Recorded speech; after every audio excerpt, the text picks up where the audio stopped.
छदम छदम छदम छदम ने छुप के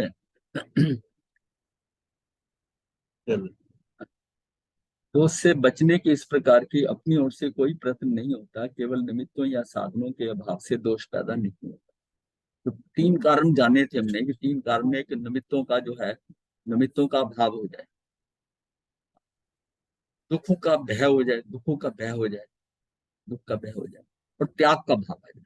तीन तीन कंडीशन थी त्याग की। तो ये जो पहले हमारा चल रहा थी बात, यानी लास्ट में ये चल रहा था, तो ऊपर दोषों की कमी के तीन प्रकार बतलाए हैं। उनमें प्रथम प्रकार निमित्त कारणों के अभाव से उत्पन्न हुई दोषों में कमी अच्छी बात तो है, परंतु महत्व की बात नहीं है।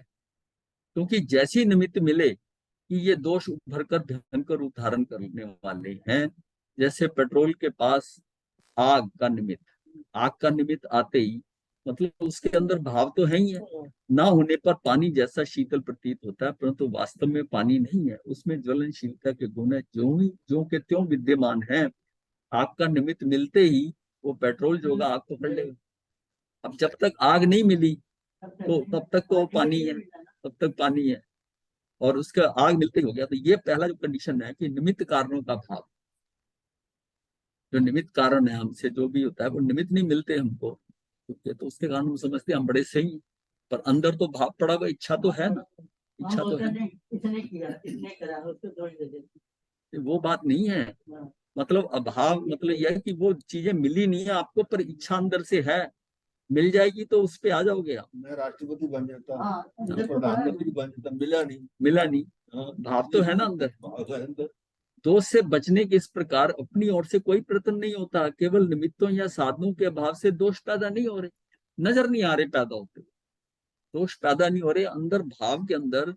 उस मतलब कोई दोषों से बचने के लिए कोई भी जो उसकी कोशिश नहीं हो रही है, लेकिन निमित्तों या साधनों के अभाव से दोष पैदा नहीं हो रहा, और निमित्त मिल जाएगा तो दोष पैदा हो जाएगा। तो ये तो पहली कंडीशन है, इसमें तो कोई खास इतना महत्व नहीं। दूसरे प्रकार के दोष के फलस्वरूप मिलने वाले दुखों से भयभीत होकर दुख से बचने के लिए दोष को छोड़ा जाता है। ये पहले प्रकार के दोष से विशेष, यानी विशेष अच्छा कारण है इसमें, कि इसमें अपनी ओर से दोषों को छोड़ने का प्रयत्न होता है।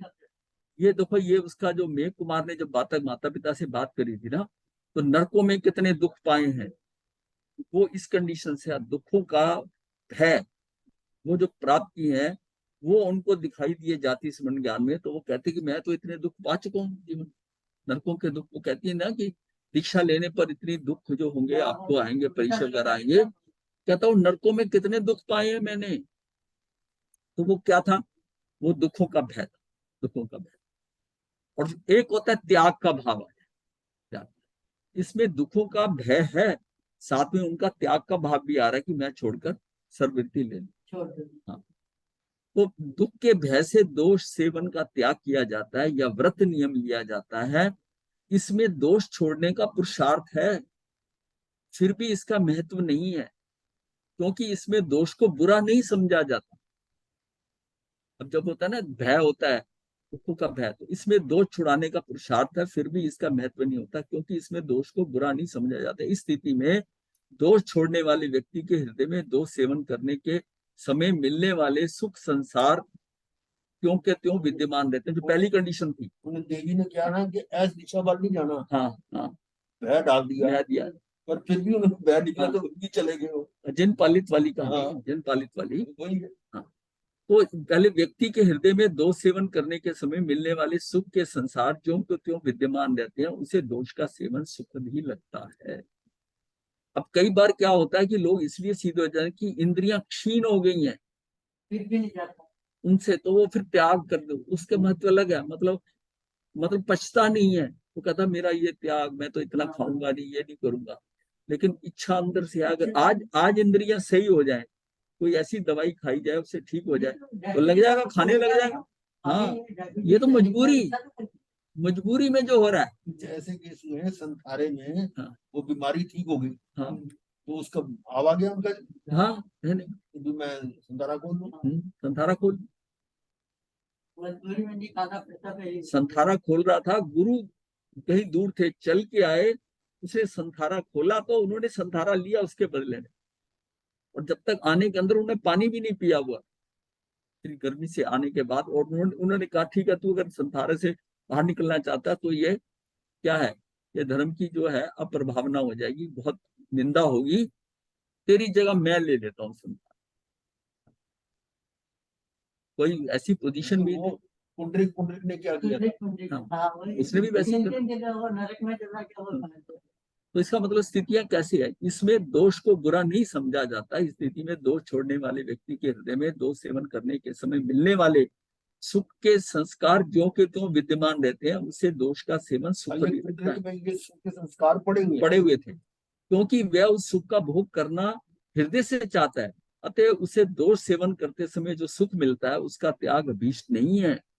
प्रत्युत जो क्या है, बल्कि इसके इसके वर्णा मतलब इसके कारण वर्ण इष्ट ही है, बल्कि ये इष्ट है, उसको अच्छा लग रहा है। यदि ये दुख ना मिलते हो तो वह सुख पाने या भोगने के लिए उस दोष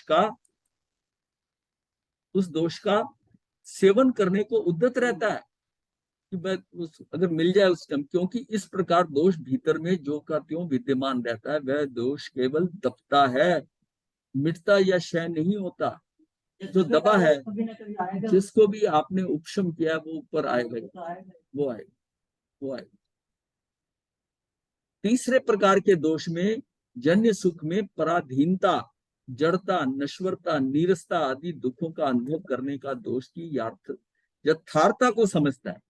उसको नजर आता है कि ये सुख जो मिल रहा है, अब क्या है, त्याग का भाव आ रहा है। त्याग का भाव है कि उसको ज्ञान पूर्वक समझ कर कि ये करने से मेरी क्या पोजीशन होगी, ये कितना कम समय का सुख है, और इसके बारे में कितना भोगना पड़ेगा। अब ये देखिए कि ब्रह्मदत्त चक्रवर्ती ने जो अंत समय में उसने मतलब जो उसकी स्थिति थी, अब जब नरक में गया है तो एक श्वासोश्वास में जो सुख भोगा था वहां पर, उसकी बजाय 11,56,975 पल्योपम का दुख भोग रहा है। आप हिसाब लगाओ, कैलकुलेशन। एक श्वासोश्वास का जो सुख उसने ब्रह्मदत्त चक्रवर्ती ने भोगा था नरक में, उसकी एवज में 11,56,975 पल्योपम का दुख भोगता है 33 साल में। ये इसकी कैलकुलेशन है। इसका मतलब है कि जो हम जो इस आयु में करते हैं, जो यह हमारे यहाँ ये जो आयु का स्केल है, उसमें क्या है, आपका जीवन क्या है, 25 से शुरू होता है। आप समझो 25 50 साल ले लो, 50 साल में भी जो मेजर पोर्शन है वो 25 साल ही है, जबकि आपकी इंद्रियां जो है बहुत प्रखर हैं। उस समय जो कर्म का बंध होता है, उसमें जो आप सुख महसूस करते हो, सुख की बात है, वो सुख का महसूस करते हो, उसका भुगतान कितनों में होगा, उसका भुगतान जो है सागरोपम में हो सकता है। अब जैसी उसमें शुभ और अशुभ भाव है, शुभ भावों से किया तो देवगति में जाएगा, वो भी भोगना हुआ, और नहीं तो नरकति में जाएगा, वहां भी भोगना हुआ। तो यहाँ का कितने, अगर 50 वर्ष छोड़ भी दो या 30 वर्ष छोड़ भी दो तो क्या हो जाए। अब इसको इसको समझने के लिए आप करो कि जो बच्चा 10-12 साल का हो गया, पढ़ रहा है, वो ये 12 से लेकर 15-16 साल की उम्र तक पूरा ध्यान पढ़ाई में रखता है। कॉलेज जाने से पहले उसको फिर बढ़िया कॉलेज मिलेगा अगर पूरा ध्यान करता है। अब उसमें बच्चे बाहर खेलते भी थे जब वो पढ़ता था, उसका मन भी खेलने को करता था। अगर वो 5 खेलता तो आनंद तो जरूर आता, पर उसका क्या है, भाव क्या है कि मुझे सुख पाना है, सुख पाना। अब वो अच्छे कॉलेज में अच्छा करके आगे उसकी कमाई अच्छी, सारे सुख मिलते हैं। वो जो 4-5 साल नीचे मेहनत की है उसने, अपने आप को उसने सीमित रखा है, उसका 50 साल तक सुख भोग। अब ये उसको समझ आ जाए बच्चे को कि तेरा ये कैरियर ऐसा बनेगा, तुझे ये छोड़ना है, ये तो तुझे छोड़ना है। उसको समझ कर जो है वो क्या कि त्याग का भाव तभी आएगा कि ठीक है खेलना मिलना बाद में होता जाएगा। अब कैसे भी लोग हैं कि कल टेस्ट होता है, बच्चे वो परवाही नहीं करता, माता पिता उसको कहते हैं पढ़, वो खेलने जाता है, उसके ध्यान में खेल, वो सारी उम्र में क्या होता है। मैं क्यों नहीं, फिर कहता है ना, यहाँ की देवगति में जाकर वहां जब चर्चा धर्म की होती है, ये वर्णन आया देव रचना के अंदर जो होती है, तो वो वहां पर महसूस करता है कि ये डिस्कशन हुआ था, तो मैंने उस समय नीचे स्वाध्याय कर सकता, मैंने क्यों नहीं किया। अब उन देवों के सामने उसकी स्थिति बहुत नगण्य सी हो जाती है, क्योंकि वो जानता ही नहीं है, और वहां को इसको समझाएगा नहीं, उसको समझ नहीं आती, आनंद नहीं आता। और जिनको आता है, वहां डिस्कशन होता है, कि डिस्कशन होता है, तो अभी तो वो महावीर के पास आए कि ऐसा हमारा डिस्कशन हुआ और मैंने उनको ऐसा समझाया, तो भगवान महावीर कहते तूने ठीक समझाया, जो चर्चा हुई है वो ठीक हुई है, तू इसमें सही है। ये ऐसे अपने आगम के अंदर 2-3 ऐसे केस आते हैं कि जिसमें वो आकर बात करता है कि मैंने ऐसा ऐसा, वहां वो आपस में हमारा ये हुआ। वहां पर ये नहीं है कि सिर्फ जैन धर्म ही डिस्कस होता है, वेदों के भी हैं, कुछ लोग ऐसे भी बने हुए हैं, वो अपने हिसाब से डिस्कस करते हैं। लेकिन जिन धर्म का इसका डिस्कशन करने में, फिर उसको डिस्कशन करते हैं जहां जहां जो 20 वेरमान है उनके यहाँ पर समोसरण लग रहे हैं, वहां समोसरण में भी जाते हैं। जब अगर जय यहाँ तीर्थंकर हो अगर भारत क्षेत्र में, एरावत में, तो यहाँ भी आते हैं, लेकिन वहां उनको उपलब्धि ज्यादा है, क्योंकि 20 के समोसरण लगे हुए जगह जगह, तो उसके अकॉर्डिंग वहां जाते हैं, सुनते हैं, उनको आनंद आता है। उनका समय, क्योंकि उनको ज्ञान है, ज्ञान है, तो उनका समय वहां पर बैठकर वो समोसरण के अंदर, जो समोसरण के अंदर है, 3 घंटे का समोसरण हो, 3.5 घंटे का, उस दौरान के अंदर उसको पूरा एक जो है मुहूर्त का जो है, जैसे ना पहर का समोसरण, उसके अंदर उनको बड़ा आनंद आता है, और फिर प्रश्न करते हैं, पूछते हैं भगवान से, तो उनका समय बड़ा अच्छा व्यतीत होता है, धर्म में व्यतीत होता है। वरना अगर उनको नहीं समझ आता, यही है, तो जो ज्ञान हम यहाँ पर आत्मसात कर लेते हैं, वो ज्ञान हमारे हमारे साथ रहता है, वो साथ रहता है। इसलिए यहाँ पर बड़े ध्यान से ज्ञान को आत्मसात करिए, ये हमें हर जगह हेल्प करेगा। ये ज्ञान जो जो आत्मसात हो जाए, जो हमने सिर्फ रटा है वो यही रह जाए, वो शरीर के स्तर पर है, वो शरीर के स्तर पर किया बुद्धि। तो ये अपने को आत्मसात करना है। जो सिद्धांत अगर समझ लिए ना, तो वहां आपको भी आनंद आएगा। वरना जैसे यहाँ पर होता है कि जिसको 25 बोल नहीं आते उसको प्रवचन में बिठा दो, उसका मन ही नहीं लगता। उसका मन कहाँ लगता है? अगर महाराज ने कहानी सुना दी, महाराज कहानियां सुनाते इसलिए, ये नहीं वो कहानी याद कर रहे हैं, इसलिए सुनाते कि कुछ लोग ऐसे बैठे हैं, ज्यादातर वो लोग बैठे हैं कि जो कहानियां सुनने वाले, वो कहानी याद रख लेंगे, घर जाके भी रिपीट कर, आज तो बड़ा अच्छा प्रवचन था, क्या कहानी सुनाई, क्या भजन सुनाया, वो यहाँ तक ही रहते। लेकिन उसकी जो गहराई है, उसको उसको समझना, तत्व का ज्ञान है, तत्व का ज्ञान नहीं होता, तत्व का ज्ञान नहीं होता, वो सिर्फ कानों के रस्सिया हो जाते। उनको अच्छा लगता है, कहानी बड़ी अच्छी है, भजन बड़ा अच्छा गाया, वो भी क्लाइंटेल है संतों की ऐसी है, लेकिन उनका एक्चुअली जीवन में कुछ नहीं, सब व्यर्थ में समय जा रहा है। सबसे बड़ी कि एक सिद्धांत भी समझे, पूरी तरह से। मैं कहता हूं कि जिसको यहाँ पर षट द्रव्य और 9 तत्व नहीं पता, बताइए वो कहाँ पहुंचे। और षट द्रव्य कितने लोगों को पता है? हमारा अपना प्रैक्टिकल एक्सपीरियंस है कि लोगों को षट द्रव्य नहीं, और षट द्रव्य नहीं पता तो 9 तत्व नहीं समझ में आएंगे। और षट द्रव्य और 9 तत्व अगर आते हैं, जिनको समझ में आ रहे हैं, तो बाकी कुछ ना भी पड़ा होगा तब भी उसका कार्य चल जाए।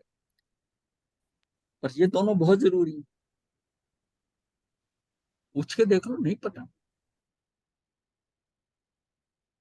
ये बेसिक चीज है संसार में रहती है। ये अपने को षट द्रव्य जो है, ये 25 बोल में नव तत्व जो है वो 14वां बोल है, और वो 25 ये जो षट द्रव्य है ये 20वां बोल है। ये बहुत इंपॉर्टेंट समझ।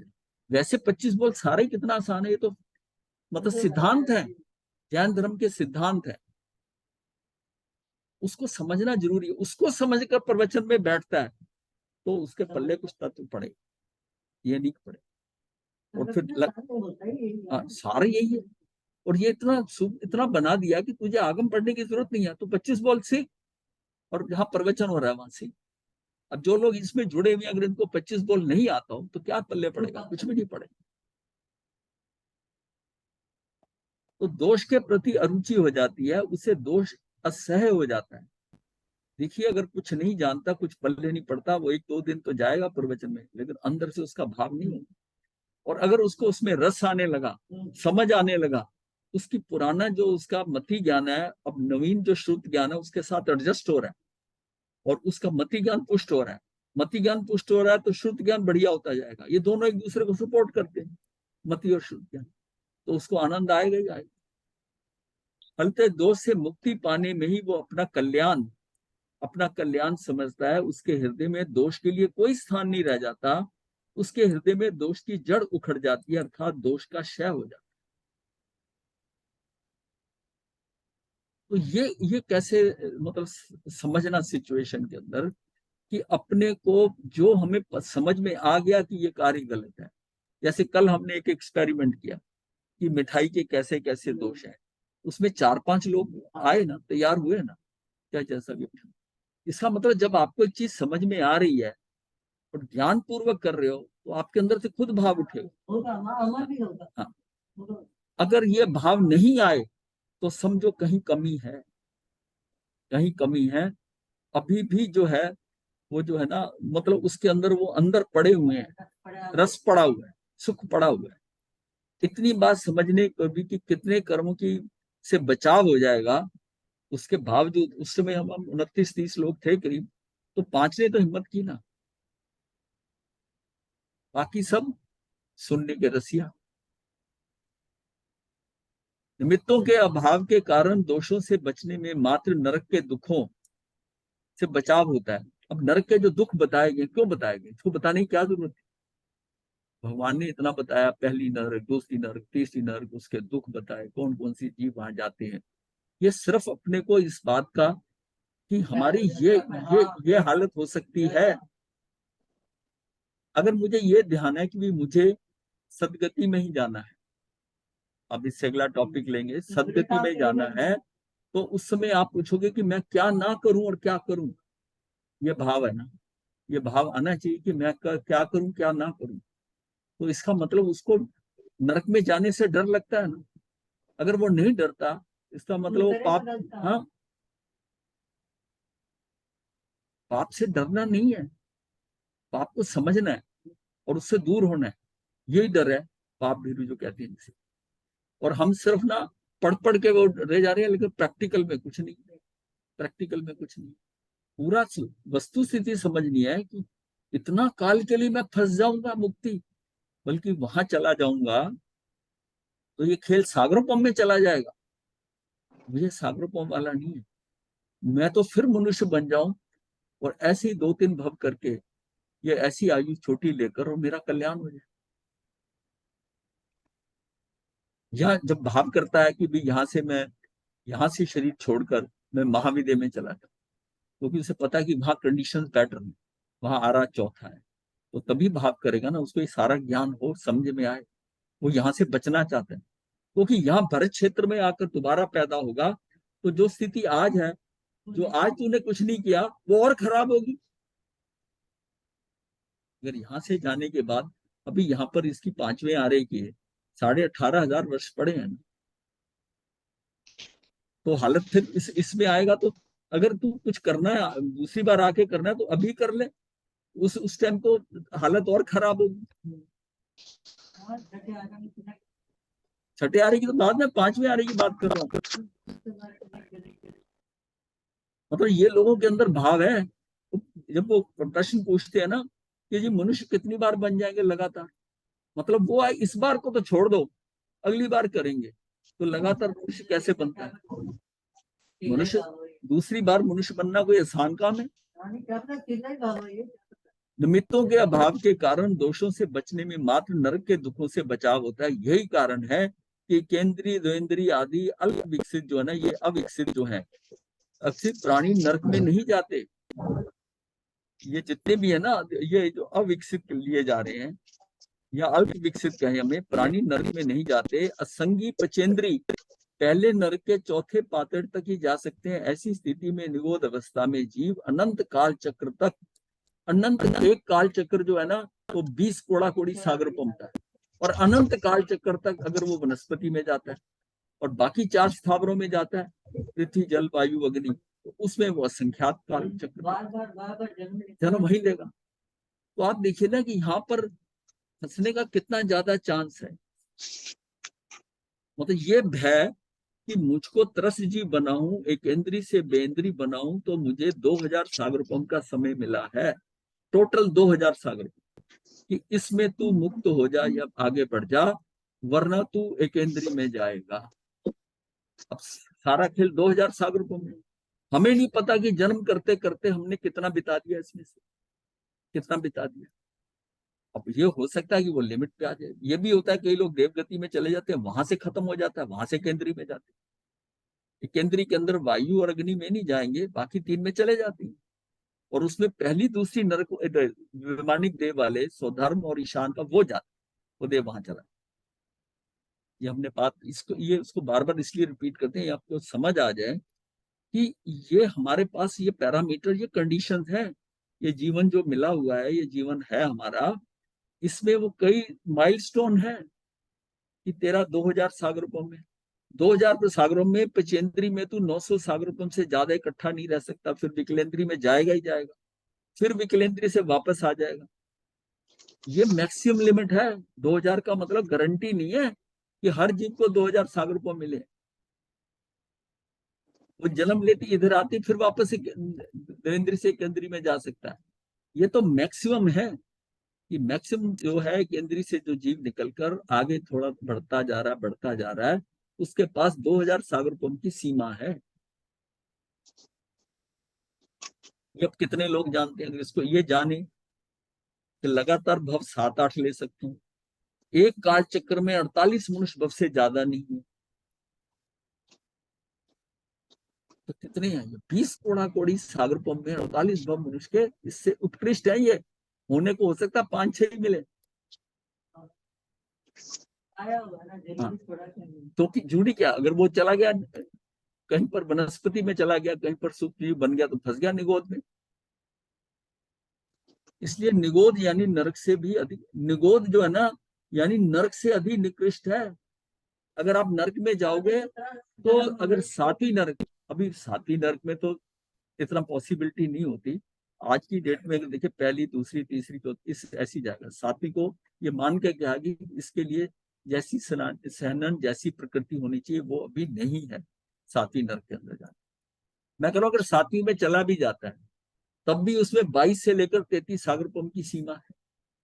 7वीं सागरपम में है ना, कोड़ा कोड़ियों में तो नहीं है। इसका मतलब है कि अगर वो एकेंद्री में जाता है, ऐसे निगोद वगैरह में चला गया, तो उसकी ये कोड़ा कोड़ी कितना है, अनंत काल चक्र वनस्पति के अंदर, अनंत काल चक्र, उसमें कुछ नहीं होगा, समय खराब हो जाएगा। यहाँ तो नरक में अगर जा रहा है, तो नरक में तो वो जो कर्म बांधे हैं पाप कर्म के, उसकी धुलाई तो हो जाएगी ना, सफाई तो हो जाएगी ना, कुछ हल्का होके बाहर आएगा ना, हल्का ही होके बाहर आएगा। और वहां क्या करेगा? वहां कर्म बांधेगा। इसीलिए इस स्थिति से, लेकिन भाव लोगों के मन में ये होता है कि नरक बहुत बुरी है। अरे नरक से नहीं, आप उससे डरो। हाँ, उससे डरो। ये जो अगली क्लास होगी ना, उसमें आप पता चलेगा कि किस तरह हम बच सकते हैं और कैसे हम जाते हैं वहां। ऐसी स्थिति में निगोद अवस्था में जीव अनंत काल चक्र तक रहता है, जहां जड़वत जीवन बिताना होता है। जड़वत मतलब जड़ के समान ही होता है पड़ा हुआ। इसलिए निगोद यानी नरक से भी अधिक निकृष्ट स्थिति वाली है। वहां सतत ऐसी निर्विचारिकता, मतलब निर्विचारिकता जो है, अर्थात मूर्छा या बेहोशी की अवस्था समान है। अब इतनी मूर्छा और बेहोशी है, और जो यहाँ पर लोग पचेंद्री है, इतना सब कुछ मिला हुआ है उसको, वो शराब पीकर मूर्छा में रहते हैं, वो बेहोशी में रह रहे, ऐसी मूर्छा उनको। या जिस चीज में इतनी आसक्ति है, वो भी बेहोशी है। मतलब इसमें मूर्छा, बेहोशी और निद्रा सब बराबर ही आ रहे हैं। निद्रा भी एक तरफ से मौत है, मूर्छा है। जितनी आपको शरीर के लिए चाहिए वो अलग बात है। जो लोग 9-9, 10-10 बजे उठते हैं, अब बताइए क्या कंडीशन है। ये क्या है? ये मूर्छा है। हाँ, मूर्छा या बेहोशी की अवस्था समान है। दुख के भय से किए गए दोषों के त्याग से, अर्थात संयम के पालन से देवलोक की प्राप्ति होती है। और देवलोक की प्राप्ति को बहुत अच्छा मत समझिए। हाँ, हाँ, मतलब नारकियों से देवगति का ज्यादा है। देवगतियों में ज्यादा है, क्योंकि क्या हुआ वहां पर बहुत जगह स्थान है देवगति के अंदर। मतलब है कि एक तारा जैसे है, एक सूर्य और एक चंद्र का जो ग्रुप है, या एक चंद्र है जहां पर, उसमें 66,975 कोड़ा कोड़ी, हाँ 975 कोड़ा कोड़ी सागर नंबर तारे के उसके हैं। मतलब एक अगर चंद्र में है, चंद्र और सूर्य का एक ग्रुप है, और उसमें तारे कितने, तारे कितने हैं, तो तारे जो बताते हैं कि ये तारे इतने हैं एक, और ढाई द्वीप में ये 132 है चंद्रमा सूर्य। तो 132 को गुना करना 66,975 कोड़ा कोड़ी, इतने तारे होंगे। और इन तारों के अंदर ये विमान है, विमान की बात कर रहा हूं, इसमें एक तारे का जीव होगा, और उसकी 4 जो है वो देवियां होंगी। हाँ, परिवार है उसका पूरा, 4 4। तो इसका मतलब कितना जीव तारों में ही पड़ा हुआ तो ढाई दिन के बताया हाँ, ये इसलिए मैं कह रहा हूँ, नरकों से इसमें ज्यादा स्थिति है। ये मत समझो कि देवगति में जाना। भवन पतियों के कितने,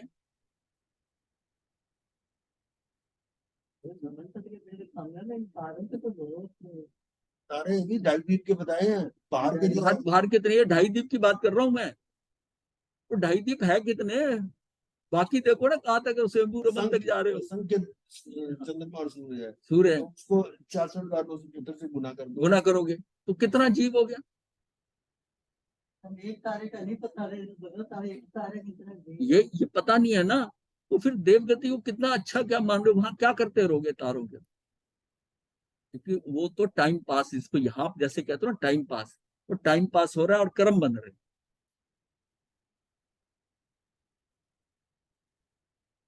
नरक में टाइम पास हो रहा है, साथ में धुलाई भी हो रही है। जो कर्म बांधे कम से कम कट तो रहे ना उस समय के अंदर।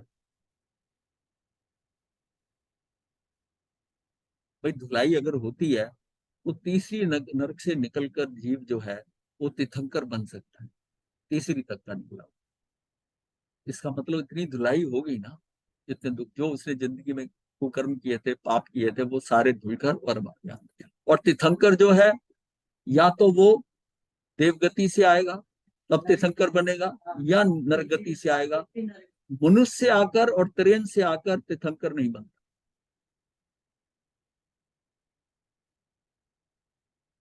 आप समझ लो क्या है? अपने को ये सारी चीजें दिमाग में रखकर जीवन जीना है, सारी चीजें रख।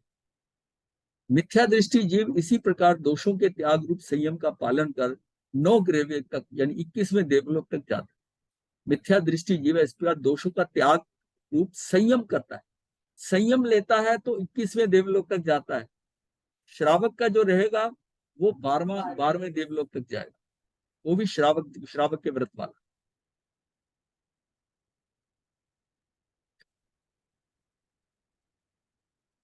गड़बड़ ऐसी होती है, कुछ गड़बड़ आ चुकी है।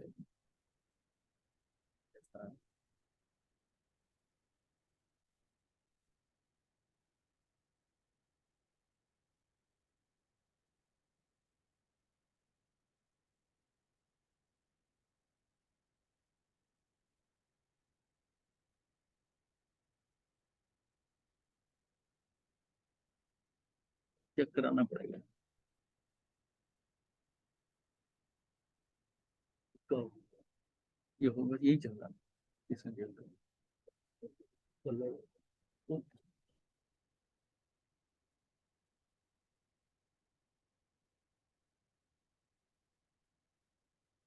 फिर ये रहेगा अपना, ठीक है। चलो ठीक है।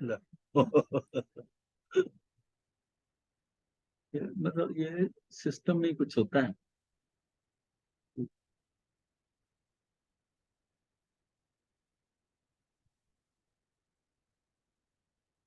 हाँ चलो छोड़ो, इसको रहने दो, कोई गुजारा कर लेंगे इसके। नहीं पर ये वही फिर भाग जाता है। तो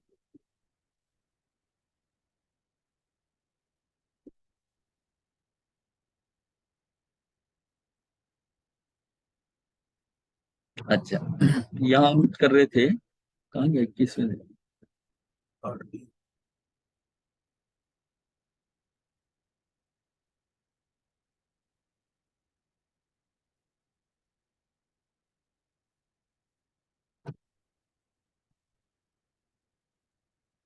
नहीं, निकाल के फिर रखी कर, हाँ यही पे, इसमें इसे ऊपर इधर जाना पड़ेगा, पीछे इसके।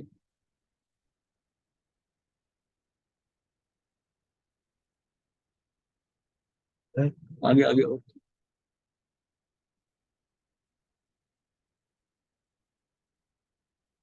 पेज गलत हो गया। हाँ, और चलो पीछे 21 से यहाँ पे। विषय भोग में सुख मानना मिथ्यात्व है, यानी 21वें देव।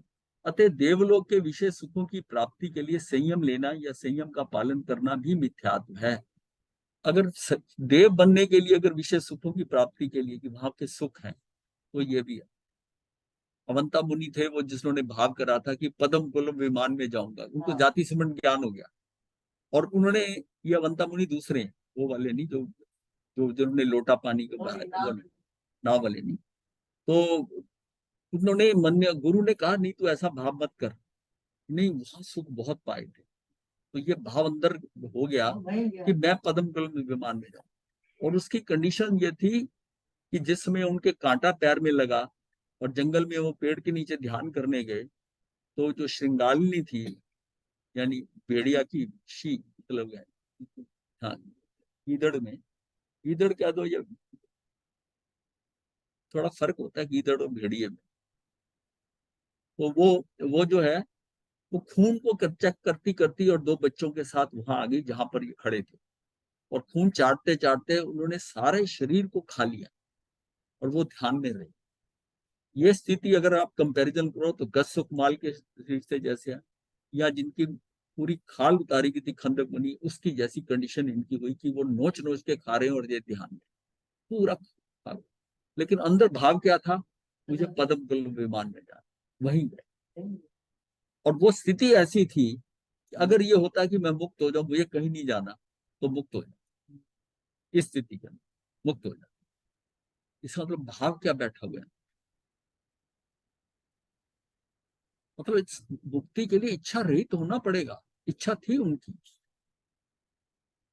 देवलोक के विशेष सुखों की प्राप्ति के लिए संयम लेना या संयम का पालन करना भी मिथ्यात्व है। यानी कि ये जो उनका भाव आ रहा था, वो मिथ्यात्व में थे कि मैं देवलोक में जाऊं और पद्म कुलम विमान में जाऊं, गया वही है। देखिए, जो इंटेंट दे दी गए वही है। ऐसा त्याग या संयम पालन जीव ने अनेक बार कर लिया, परंतु लाभ कुछ भी नहीं हुआ। वस्तुतः यह दुख का त्याग है, दोष का नहीं। त्याग करा दुख का त्याग है, दोष का त्याग नहीं। सम्यक दर्शन पूर्वक किए गए त्याग से अपवर्ग यानी कि मुक्ति, अपवर्ग का मतलब मुक्ति भी कहते हैं, मुक्ति मोक्ष के अक्षय अव्ययवाद अखंड यानी कि अनंत सुख की प्राप्ति होती है। अव्ययवाद मतलब अखंड, तो जिसमें खंडित नहीं होगा सुख, जिसकी तुलना में देवलोक का सब कुछ भी नहीं, मतलब सुख कुछ भी नहीं है देवलोक का। तो ये देवलोक की कामना करनी कहां तक है। देवलोक का भाव नहीं होना चाहिए मन में, मुक्ति का ही भाव होना चाहिए। दबा हुआ दोष अर्थात बाहर प्रकट नहीं होने वाला परंतु भीतर में बना रहने वाला दोष बहुत बुरा है। कारण है कि प्रकट हो जाने वाला उदयमान दोष जर्जरित नष्ट हो जाता है, प्राणी को दुखी दूसरा नहीं करता, स्वयं अपने द्वारा पैदा किए हुए दोष से दुख का कारण होता है। अपने अंदर जो हमारे चल रहा है, हमारे बारे में कोई और निर्णय ले ही नहीं सकता। वो निर्णय मैंने ही लिए हुए अपने अंदर, और उसी हिसाब से हमारा ये आगे होता है। डिसीजन मैं ही लेता हूँ। जब मैंने ही लेना तो फिर मैं मुक्ति का क्यों ना लूं। तात्पर्य यह है कि महत्व दोष के दबने या दमन या दोष की कमी का नहीं है। कारण है कि भीतर में दबा हुआ छोटे से छोटा दोष भी निमित्त मिलने पर उसी प्रकार उभरता है, उगता है, फूलता फलता है, फलता फूलता है, विस्तार को प्राप्त हो जाता है। क्योंकि अंकुरित वो बीज तो पड़ा हुआ है अंदर, वो जब मर्जी अंकुरित हो जाए। तो मिलेगा हवा पानी खाद उनसे। जिस प्रकार भूमि में दबा हुआ वट का, वट वृक्ष का यानी कि वट का नन्हा सा बीज जो है वो जल, खाद, रोशनी आदि का निमित्त पाकर विस्तृत वृक्ष का रूप धारण कर लेता है। इसके विपरीत जैसे भुना हुआ बीज निसत्व हो जाने से ना अंकुरित होता है, ना ही पल्वित, पुष्पित और फलित होता है, अपितु मिट्टी में मिलकर अपना अस्तित्व खो देता है। तो अपनी कंडीशन तो ये होनी चाहिए ना कि अपने अंदर कोई रखो ही ना। इच्छा किस बात की रखनी है कि मेरा ये हो जाए, मेरा ऐसा हो जाए। आशय ये है कि दोष की कमी होना या दोष का ना होना अच्छी बात है, परंतु दोष का उन्मूलन करना, क्षय करना, जो कि सम्यक दर्शन पूर्वक दोष के त्याग से अर्थात चरित्र से ही संभव है, यह महत्व की बात है। उसका उन्मूलन करना मतलब मूल से उखाड़ दिया। उन्मूलन मतलब है कि मूल से उसको उखाड़ दिया। दोष का उन्मूलन करना, क्षय करना, जो कि सम्यक दर्शन पूर्वक दोष के त्याग से अर्थात चरित्र से ही संभव है, यह महत्व की बात है। अतः साधक के लिए आवश्यक है कि वह दोष की कमी या दोष के दमन रूप त्याग से संतुष्ट ना होकर दोष के क्षय रूप त्याग के लिए संकल्प पूर्वक पराक्रम करे। मेरे अंदर से निकल जाए, निकल जाए। नहीं निकलेगा तो कभी ना कभी उभर के आएगा। इसीलिए जिस टाइम हमने संज्ञा समझाई थी ना, संज्ञा के अंदर जो 4 संज्ञाएं हैं उन्हीं के ऊपर बेस 4 कषाय हैं, क्रोध, मान, माया, लोभ। तो संज्ञा में मेरे अंदर, मुझे पता है मेरे अंदर क्या है, तो वो मेरी स्थिति के मापक हैं कि मेरे अंदर क्या आहार संज्ञा है, क्या भय संज्ञा है, क्या मैथुन संज्ञा है, या परिग्रह की संज्ञा है। ये संज्ञाओं को देखते हुए आपने उसके ऊपर चोट करनी है। फिर इनसे बचने के कारण भी बताए थे कि कैसे कैसे आप इसमें बच सकते हो। आहार संज्ञा में आप जो है उपवास करके, नियम लेकर, खाने में रस नहीं ले, अम्बिल करते हो, वो सारा करते करते अंदर से आहार संज्ञा निकल जाए। तो आहार संज्ञा गई। भय संज्ञा ऐसे जाएगी, अंदर से भय जाएगा। भय जो आएगा कि आपको अगर ये आ गया कि सब कुछ व्यवस्थित है और कर्म सिद्धांत से हो रहा है, तो फिर मुझे डर किस बात का। सब कुछ अगर केपीपी में पढ़ा ही है और वैसा होना ही है, तो फिर डर के क्या लेना है। तो डर निकल जाए।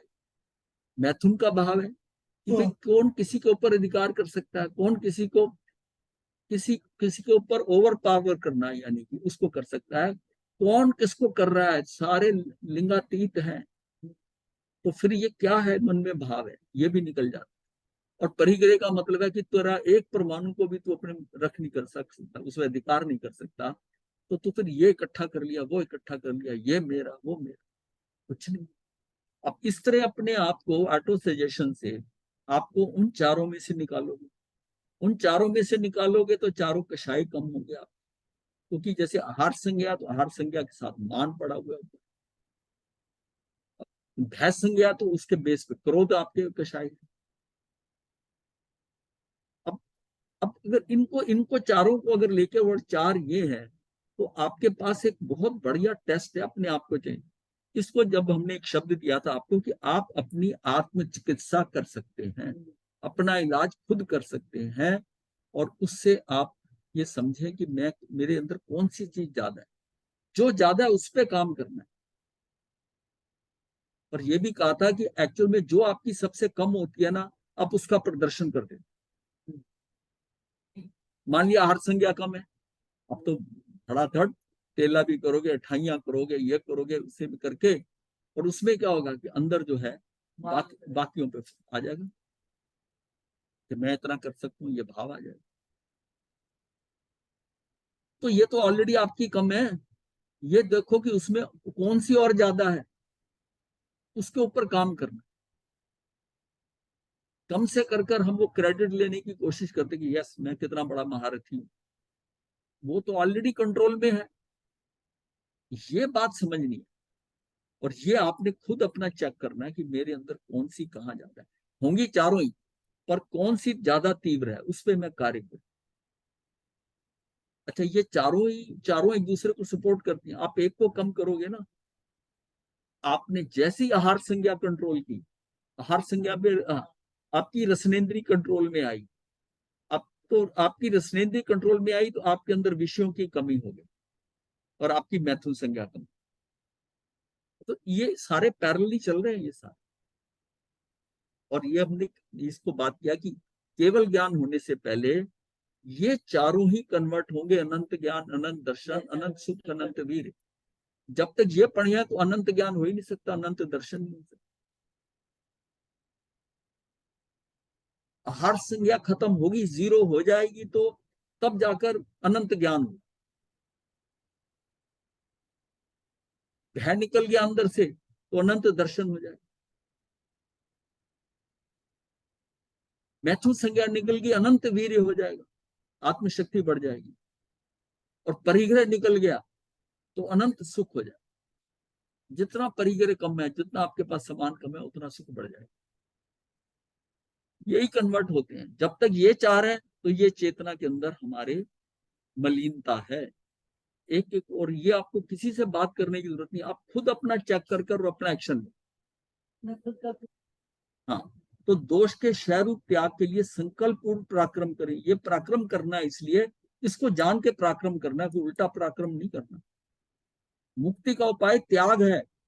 धन, बल, विद्या, राज्य आदि वस्तुओं की चाह करना कामना है। ये कामना कर रहे हैं। इनके प्राप्त होने पर मैं धनी हूं, मैं बलवान हूं, मैं विद्वान हूं, मैं राजा आदि मानना, ये क्या है? अहमत्व है, अहम भाव है।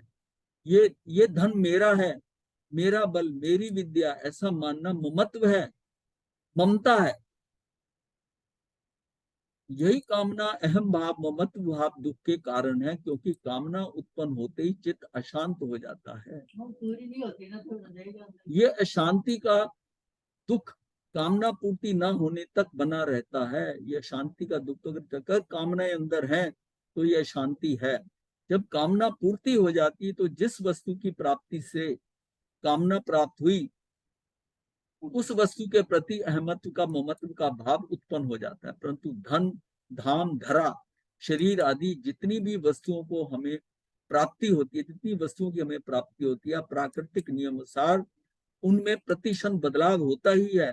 उनमें उत्पत्ति विनाश का क्रम निरंतर चलता ही रहता है। अतः व्यक्ति जिस वस्तु को मैं रूप मानता है या मेरी मानता है, उसका विनाश व वियोग अवश्य होने वाला है। उसके नाश से, उसके वियोग से उसे दुख होता ही है। अतः दुख का कारण यहाँ मैंपना, अहमत और मेरापना, ये ममत्व है। भाई जिसके साथ मेरा ममत्व है वो जीव चला जाता है तो मैं दुखी हूं। जो मेरा नहीं मुझे लग रहा, मुझे कोई दुख नहीं हो रहा है। दुनिया में इतने लोग जा रहे हैं इस शरीर को छोड़कर, मुझे कोई दुख नहीं हो रहा। मुझे दुख कहाँ हो रहा है कि जहां ममत्व है, ये मेरा है, ये मेरे माता है, ये मेरे पिता है, वहां दुख हो रहा है। मेरा लगाते हैं वहीं दुख हो।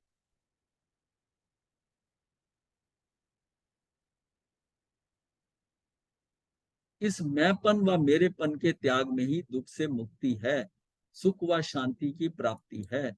कोई ये कहे कि मैंपन और मेरापन हो तो जीवन है, उनका त्याग कर दिया जाए तो फिर जीवन में रह ही क्या जाता है। अब ये भी ऐसी विचारधारा के भी लोग हैं कि जब मैं कुछ नहीं हूं, मैं ना करूं और ये मेरे हैं, मेरा धन, मेरा ये सब नहीं है, तो फिर जीवन में रह ही क्या गया। अब बात है, अगर जीवन में, अगर जीवन का सुख ये लेना तो ये क्या है? संसार की कामना है। अगर संसार में रहना है, मन में यह संसार में रहना, तो ये मैं मेरे करने पड़ेंगे। जाएगा नहीं, संसार पड़ा हुआ है अंदर ना। जब तक संसार अंदर है तो ये मैं और मेरे पन को, ये मतलब वो छाती ठोक कर मैं करेगा और दिखा दिखा कर कहेगा ये मेरे हैं, मेरे हैं। सच तो यह है कि सब बदलने वाली अवस्थाओं में जो मैं है वह सदा ज्यों का त्यों विद्यमान रहता है, ये कभी नहीं बदलता है। या मैं या आत्मा अविनाशी है, यही जीवन है। परंतु भूल ये होती है कि जो अविनाशी मैं है वह शरीर के साथ लगकर अपने को शरीर रूप मानकर शरीर को बदलने को अपना बदलना मान लेता है। ये शरीर के छोटे रहने पर अपने को बच्चा, शरीर के युवा होने पर अपने को युवा, शरीर के बूढ़े होने पर अपने को बूढ़ा, शरीर के नाश होने पर अपना मरण मान लेता है। ये सब अवस्थाएं शरीर के बदलाव से हुई हैं, परंतु वह शरीर के इन सब बदलावों में अपना बदलना मान लेता है। जो भूल है, ये सारी पड़ी हुई है उसी उसी के सामने, ये भूल है। कारण है कि वह स्वयं वास्तव में कभी बदलता ही नहीं। तो बाहर शरीर का आकार बदलना, अंदर से थोड़ी बदलना है, ये तो फील होता ही अपने आप। अंदर से नहीं बदलना।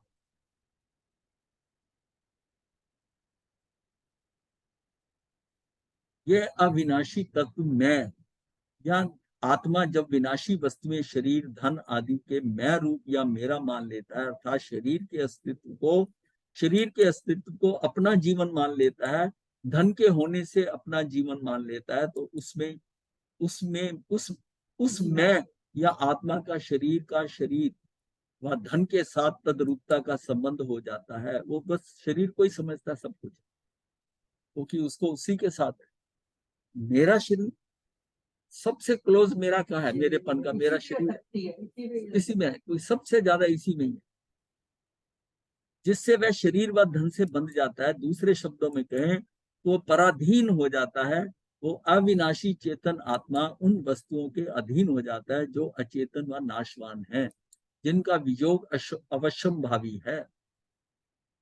जब हम अपने को मतलब अपने को पुद्गली समझ लिया ना, जीव को तो भूल गए, शरीर के साथ रहे तो हमें क्या है, तो वो पुद्गल के साथ हो गए। अब पुद्गल के साथ है तो फिर सारा विचारधारा सब कुछ पौद्गलिक होगी, सब कुछ है पौद्गलिक विचारधारा है। और उसमें उसमें सुख आ रहा है, वस्तुओं में सुख है, व्यक्तियों में सुख है, परिस्थितियों में सुख है, सारा पौद्गलिक दुनिया में सुख है।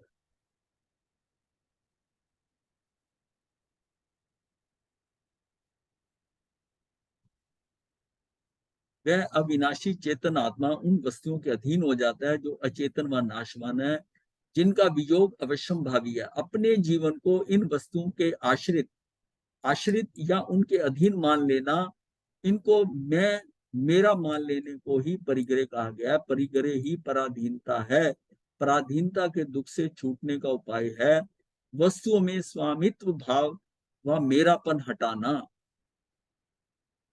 ये सोचना कि ये मुझे मिल गया, मतलब ये मेरे कोई पुण्य के कारण मिल गया है, तो क्या है ये वसुदेव कुटुंबकम, इसको कोई भी इस्तेमाल कर रहे, कैसा भी कर ले। जो हमारे यहाँ व्रत के अंदर अतिथि संविभाग आया, वो व्रत अतिथि संविभाग क्या है कि कोई आए ले जाए मेरे से, मतलब ये सारा मेरा ऐसा नहीं है। भाई आपके पुण्य से अगर आपको मिला है तो समझो कि ये दूसरों के काम आ सकता है, जिसको जरूरत है वो ले ले, कहाँ इतना दिख रहा है। पर उसके प्रति आसक्ति ये मेरा है ये हिले नहीं, बस वहां फंसता है आदमी। इस भगवान के श्रावक जो थे कितने धनी थे, वो धन आज की सीमा में तो कितना ज्यादा था उस समय को, और उनको महाशतक का देखिए धन कितना। अनंत श्रावक का भी कोई कम नहीं था, हालांकि कोई अनंत श्रावक से तो बहुत ज्यादा था।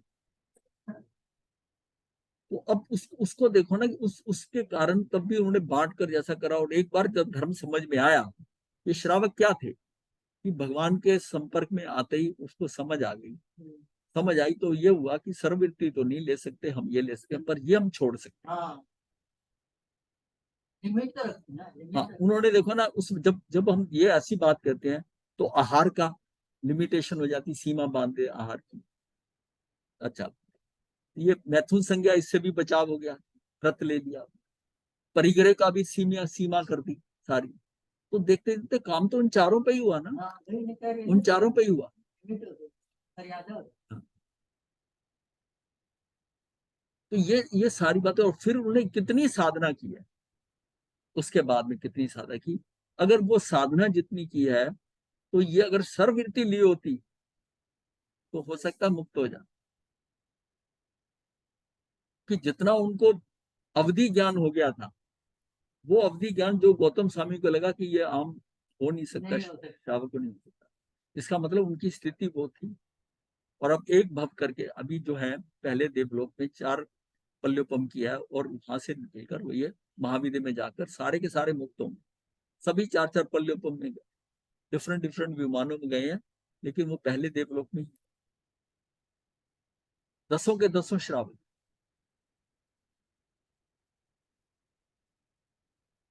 तो दुखों का कारण वस्तुओं व व्यक्तियों के प्रति रहा हुआ हमारा ममत्व और स्वामित्व भाव ही है।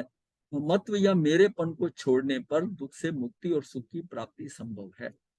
ये चार चीजें तो हमने कई बार डिस्कस किया, और समय सार के पहले दिन में ये चार को ही लिया गया।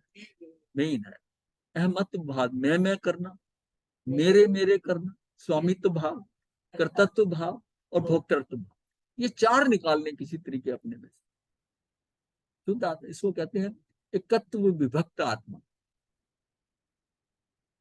उस आत्मा से ये सारा कचरा कुचरा हट गया अगर ये चार कर रहे। इसका मतलब है चार के हटने से नवीन कर्म बंधेगा, ये चार के कंट्रोल में रहा, और धीरे धीरे जो कर्म आए वो अपनी स्थिति के अनुसार खत्म होते होते अंत में मतलब कुछ ही भवों के अंदर कार्य रह जाए। ममत्व या मेरेपन को छोड़ने पर दुख से मुक्ति और सुख की प्राप्ति संभव है। हमें सुख तो चाहिए, परंतु हम ममत्व छोड़ने को तैयार नहीं है, अपितु ममत्व बढ़ाने को तैयार तत्पर है। तभी कहा जाता ना कि अपने पुत्र से जितना उनको मोह है, वो पुत्र के पुत्र से उससे ज्यादा है, उससे ज्यादा है।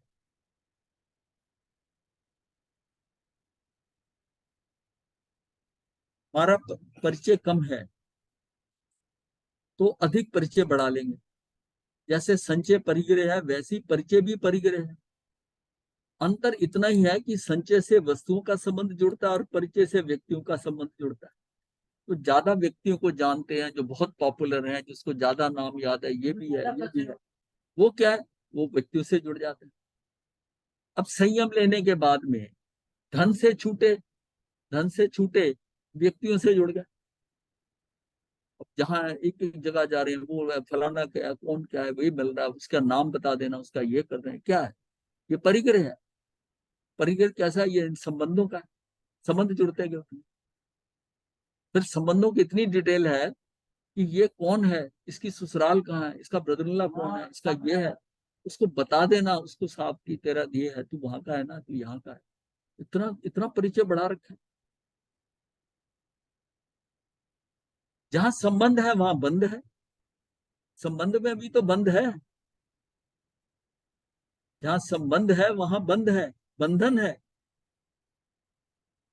पदार्थ हमें छोड़ दें या नाश हो जाएं, हम उनके ममत्व का त्याग ना करें, तो पदार्थ के ना रहने पर भी हमारा संबंध बना रहेगा, तो बना रहेगा।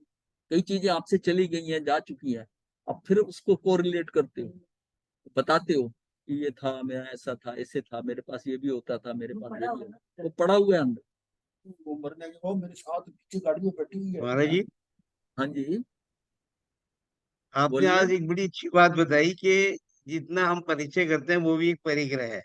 हाँ, बिल्कुल ठीक है आपने, मुझे आपकी बात बड़ी अच्छी लगी और समझ में भी आई। अच्छा, लेकिन अगर संसार में रहना है तो अगर हम तन्मय ना होके अगर संसारिक रूप से, क्योंकि काम भी बड़े निकालने पड़ते हैं, उस हिसाब से अगर परिचय रखें तो क्या हर्ज है। देखिए ऐसा मैं काम, आपकी बात समझ गया कि कंट्रोवर्सी आएंगी, बट नहीं आइए नहीं, आपके ऊपर डिपेंड करता है मैं कि आप चाह रहा हूँ आप इसकी कितना डिटेलिंग रखते हैं। करना चाहते हैं। देखिए ऐसा है, काम क्या काम आपके उनके मिलने से हो रहा है, आप ज्यादा लोग को जानते हैं उससे हो रहा है, या केबीपी से हो रहा है, या ये सारा व्यवस्थित है, जो होना है वो हो रहा है। आप निश्चिंत नहीं हो पा रहे, वो भी इसका एक मतलब। दृष्टि है महाराज जी सोचने की, वो भी एक दृष्टि है। हाँ फिर तो नहीं, वो परिग्रह नहीं, और परिचय की बात खत्म हो जाती है महाराज जी। हाँ, आप जो है ना, ये संबंध जोड़कर ये परिग्रह क्या है, जैसे वस्तु वो व्यक्ति आता है, मैं कह रहा हूँ मेले में लोग जा रहे हैं, आप नहीं जानते उनको, आपका कहीं ध्यान अट्रैक्ट नहीं होता, आपका कोई कर्म बंद नहीं हो रहा, आप देख रहे हैं, अपनी बालकनी में खड़े हैं, देख रहे हैं, आ रहे हैं, जा रहे हैं, आपका ध्यान ही डाइवर्ट नहीं हो रहा। आप एक भीड़, आप खड़े हैं अपना, देख रहे हैं, एक मेला दुनिया का देख समझ गया रहे हैं, महाराज। एक पहचान का उसमें आ जाए जिसको आप जानते माइंड डाइवर्ट तो होता ही है। हैं, वो नहीं, बाकी सारा छूट जाएगा, उसके उसकी कहानी शुरू हो जाएगी, उसकी कहानी शुरू हो जाएगी जिसको आप जानते हैं। कह रहे हैं भाई, सही कह रहे हैं आप। और सही, वो समझ उसके गया। नाम जितने आप कम जानते हैं, जितने आते हैं उस चेहरे, आपका देखिए ना, जो नॉन व्यक्ति आता है तो आपके चेहरे का उसको देखने का ढंग ही बदल जाता है। आपके चेहरे पे हल्की सी, जितना क्लोज होगा उतनी बड़ी अच्छी स्माइल होगी, आपका चेहरा बता देता है उस व्यक्ति को कि महाराज ने मुझे पहचाना कि नहीं पहचाना। सही कह रहे हैं भाई। और जब उसको पहचाना नहीं जाता बहुत बार है, तो वो थोड़ा अंदर से दुखी होता है अगर महाराज उसको कह दे तू फलाना और वहां का आया, तो उसका बेटा इसका बेटा, वो इतना प्रसन्न होता है कि भाई महाराज मुझे इतनी अच्छी तरह जानते हैं, इससे प्रसन्न हो गया। लेकिन महाराज का तो कबाड़ा कर दिया ना। परिग्रह को हमने कभी इस दृष्टि से नहीं सोचा था महाराज, ये बहुत सुंदर बात कीजिए आपने। ये परिधि छोटी करने का यही तरीका है कि अपना जो क्लोज है ना उसको कनेक्ट, उसको क्लोज करते जाओ, छूटते जाओ, छूटते जाओ। मतलब यह ये हमेशा सारा शुद्ध है। लेकिन जिस जिस जिस स्टेज पर हम पहुंच गए हैं, अब उसमें देखिए समाज से आप जुड़ते हो, समाज के ज्यादा जो लोग सामाजिक लोग हैं उनका ज्यादा सर्कल हो जाता है। एक घर में रहता है, एक इंट्रोवर्ट है, एक एक्सट्रोवर्ट है। जो इंट्रोवर्ट है उसका तो होगा ही कि वो शांत अपना बैठेगा, वो कौन आया कैसा आया। ऐसे भी घर के सदस्य होते हैं कि बाहर से कोई आकर ड्राइंग रूम में बैठा, उनको भाव ही नहीं होता उठ के मिले नहीं में। लौकिक दृष्टि से तो ऐसा ही नहीं, लेकिन अध्यात्म में मैं कहता हूँ बहुत ही बढ़िया आदमी। कौन आया मुझे क्या लेना, अगर किसी को कुछ लेना तो वो आ जाएगा मेरे पास, मैं अपना बैठा अपना काम कर रहा हूँ। मतलब इतनी उसके अंदर आकर्षण नहीं है कि हमारे यहाँ कौन आया। और मान लिया वो बैठा है और उसने आवाज आवाज पहचानी कि ये तो फलाना आ गया, अब उसका काम शुरू हो गया, मिलने जाओ। नहीं, उसके साथ रुकेगा नहीं वो जिसकी आवाज पहचानता है कि ये उसका मामा आया है कि चाचा आया है कि कौन आया, ससुर आया। वो ऐसा, और भाव जब तक वो उठ के जा नहीं जाएगा उसको चैन नहीं पड़ेगी। ये बंधन है, ये बंधन है, ये जुड़े हुए हैं। ये इतने सारे बंधन ना, तभी आप कहते हो ना घर से निकले। महाराज वही बताओ जो घर में रहते कर लें। वो रीजन ये, दोष आपका नहीं है, वो सारा बना हुआ है, आप इतने फंसे हुए हैं उसमें, और उसमें आप आनंदित हैं। समझ गए, बहुत सुंदर। आप आनंदित हैं। एक व्यक्ति आ गया जो आपको बड़ा प्रिय है, वो 4 दिन बाद कहता है जी मैं मुझे जाना है। नहीं नहीं, 2 दिन और रुक। ये आपका संबंध क्या, ये राग का है। आप चाहते हो उसका उसका आपको संबंध अच्छा लग रहा है। और कोई ऐसा भी होता है कि वो 4 रुक रहा है, वो बीच में उस प्रोग्राम, तो मन में आपके भाव है कि 2 दिन में चला जाए तो अच्छी बात है। ये क्या है, ये क्या, ये सारा हमारे भाव है। ये सारा मतलब हम डाइवर्टेड हो रहे हैं। मतलब मैं जो बात है कि बाहर की दुनिया में जितना ज्यादा हम फैल रहे हैं, अंदर से हम उतना माइनस हो रहे हैं। मेरा अंदर जाना उतना ही मुश्किल हो जाएगा, आत्मा के अंदर अपने स्वभाव में टिकना उतना ही मुश्किल हो जाएगा जितना मैं बाहर हूँ। बहुत सही है मैम, सही है। बाहर मैं उसको पहचानता नहीं, किसी को जानता नहीं। मेरी तो दोस्ती एक से ही है, यही मेरा है, बाकी सारे तो पराये हैं। अब जिसमें अपनत्व डाल दिया आपने कि ये मेरे अपने नहीं है, मेरा अपना क्या, ये मैं ही हूं, मेरा अपना ही साथ है।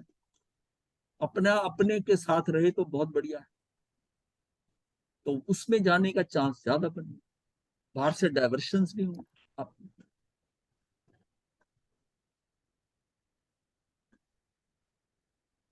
पदार्थ हमें छोड़ दे या नाश हो जाए और हम उनके ममत्व का त्याग ना करें, तो पदार्थ का ना रहने पर भी हमारा संबंध बना रहेगा। संबंध बना रहना ही बंधन है, बंधन है। ये बंधन ही हमें संसार में जन्म मरण कराता है, दुखी व अशांत बनाता है। इसके विपरीत हम पदार्थ से ममत्व हटा लें, संबंध विच्छेद कर दें, तो पदार्थ के रहने पर भी हमें नहीं बांध सकेगा। बंधन रहित होना ही मुक्ति है, मुक्ति में ही शांति है, सुख है। पदार्थ से संबंध छोड़ देना ही त्याग है। कितने आश्चर्य की बात है कि हम चाहते तो सुख शांति मुक्ति है, और बढ़ा रहे हैं दुख अशांति और बंधन में अपना सर्कल बढ़ा के कारणभूत परिग्रह को। आयु घटती जा रही है, परंतु परिग्रह का पाप बढ़ाते जा रही है। अब आपको और चाहिए, ये बेटे के लिए कर दिया, पोते के लिए करना, उसके लिए करना, ये सारा क्या है। आयु घटती जा रही है परंतु परिग्रह का पाप बढ़ाते जा रहे हैं। जितना जितना त्याग बढ़ता जाता है उतना उतना ही शांति मुक्ति का सुख, मुक्ति का सुख जो है अनुभव, सुख का अनुभव बढ़ता जाता है। इसके विपरीत जितना जितना भोग बढ़ता जाता है उतनी उतनी पराधीनता बढ़ती जाती है, बंधन बढ़ता जाता है, बोझ बढ़ता जाता है, तनाव बढ़ता जाता है। त्याग का फल है बंधन से मुक्ति दिलाना, ना कि भोग के बंधन में बांधना। यह प्राकृतिक विधान है कि जितना त्याग बढ़ता जाता है उतना इंद्रिय भोग का सुख घटता जाता है। जो चाह रहित होता है वह अभाव रहित भी होता है, अभाव ना रहना ही वैभव है। मुझे उस चीज का अभाव ही नहीं हो रहा, मैं तो बहुत अमीर हूँ। जिस चीज का मुझे अभाव महसूस हो रहा है मैं उतना गरीब हूं। अभाव ना रहना ही, अभाव का ना रहना ही वैभव है।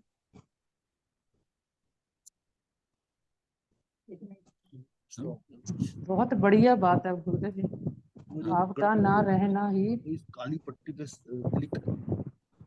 अच्छा, तो हम तो बार बार काली पे जा रहे थे। तो काली से काली पे क्लिक करो, हो जाएगा काला, हो जाएगा, फिर दोबारा करो। ये सारा चक्कर काली महाकाली का है। चलो ठीक है।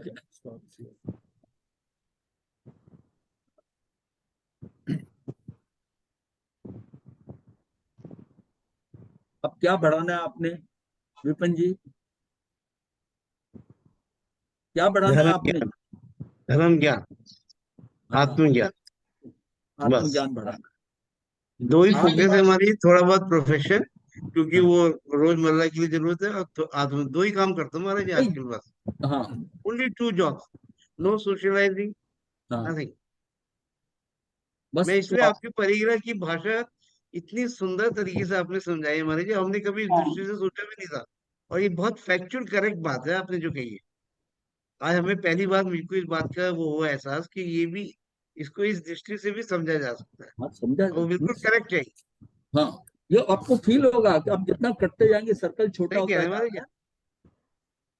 और माइंड डाइवर्शन होता है तो आप अंदर फोकस नहीं जी कर फिर सकते। चलिए, मतलब अंदर से निर्लिप्त रहकर निष्प्रहता रहे, मतलब अगर कोई चीज सामने आ भी जाती है जुड़े नहीं उससे, सहज भाव में, ठीक है, किसी से और जुड़ना महाराज जी नहीं। इस उम्र में तो हम कर भी सकते हैं, और क्यों नहीं करें, नहीं, यही उम्र है करने की। मैंने करना ये भी किसी, चाहिए। हाँ मैंने कहा है कि जब उम्र बढ़ती जा रही है तो वो उम्र बढ़ने के साथ में कुछ चीजें घटनी चाहिए, लेकिन जो घटनी चाहिए उनको हम बढ़ाते हैं और बढ़ाते हैं, उम्र घट रही है, चीजें बढ़ रही उससे ज्यादा है, इसलिए है ना इन्होंने। महाराज जी प्रार्थना करवा दीजिए हम दोनों का। गुरुदेव मेरा भी करवा दीजिए। हाँ, धारणा प्रमाण है, बहुत श्रेय, बहुत श्रेय। ओ श्री राम।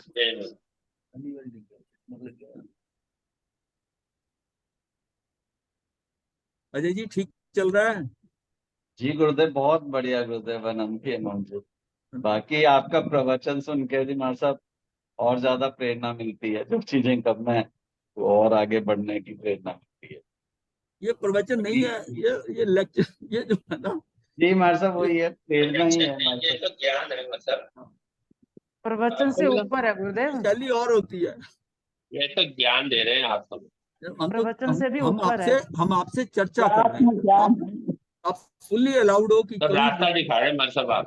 हाँ जी, मैं कहा रास्ता दिखा रहे हैं, ज्ञान दे रहे हैं और रास्ता दिखा रहे हैं, हमें प्रवचन नहीं है। अपने हाँ उससे अपने को ऊपर है। ज्ञान नहीं, आप हमें, हमारा लक्ष्य क्या है कि आप जितना जितना बदल सके उतना बदल जाए। देखिए, हर आदमी ने अपनी क्षमता के अनुसार बदलना है, किसी के कारण नहीं बदलना, लेकिन जो वो बदल सकता है उतना वो बदल जाए। बिल्कुल।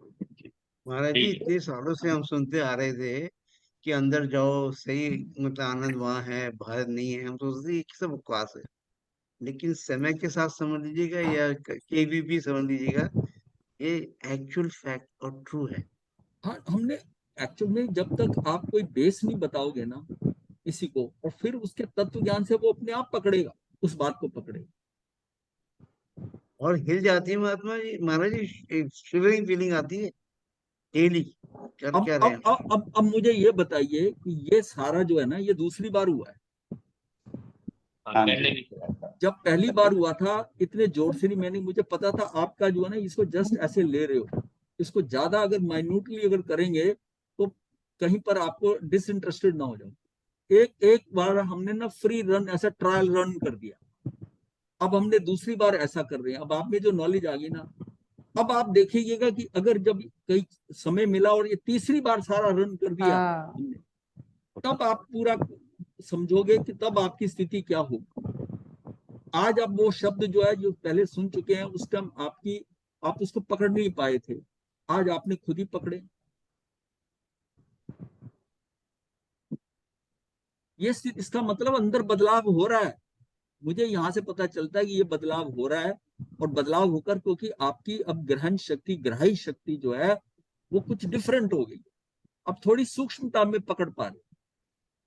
गुरुदेव की आज्ञा से चतारि मंगलम अरिहंता मंगलम सिद्धा मंगलम साहू मंगलम केवली पनतो धम्मो मंगलम चतारि लुगुत्मा अरिहंता लुगुत्मा सिद्धा लुगुत्मा साहू लुगुत्मा केवली पनतो धम्मो लुगुत्मो चत्तारि शरणं पवज्जामि अरिहंते शरणं पवज्जामि सिद्धे शरणं पवज्जामि साहू शरणं पवज्जामि केवली पनत्तम धम्मम शरणं पवज्जामि।